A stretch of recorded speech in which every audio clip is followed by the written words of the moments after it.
तमोथियुस के नाम पहले खत बाब 3 आयत 16 में तमोथियुस का हमारे लिए इतना खूबसूरत कलाम है ताकि हम ईमान में बढ़ें।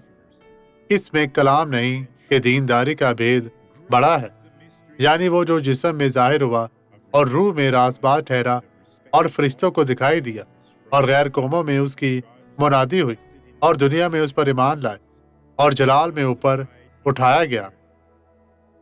इसका एहतराम करें।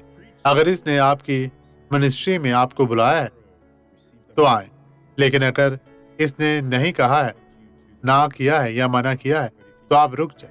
अगर कोई आपको ये कहकर कायल करने की कोशिश करता है कि पास्टर होना बहुत अच्छा है तो इसके लिए मत करें। ये कहकर के ये आपको अमीर बनाता है, इनकी बात ना करें। मेरे अजीजों, खुद को संभालें और अपनी बरकत पाएं।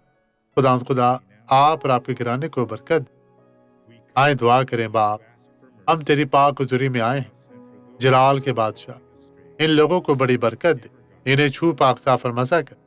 हर तरह की बदी से इन्हें महफूज रखना। मेरे नासरी, हर तरह की शुगर, कैंसर, हेपाटाइटिस ABC, हर तरह की मुत्तद बीमारी जिसका इलाज नामुमकिन है, लेकिन खुदाउन तू सब कुछ कर सकता है। मेरे नासरी, रहम कर खुदाउन। और शैतान, मैं तुझे हुक्म देता हूँ, अभी हर तरह के तावीज़ात के बुरे असरात ले। हर तरह की बदी और बदी के मंसूबों को खत्म कर। मसीह नासरी में आपकी सलामती हो।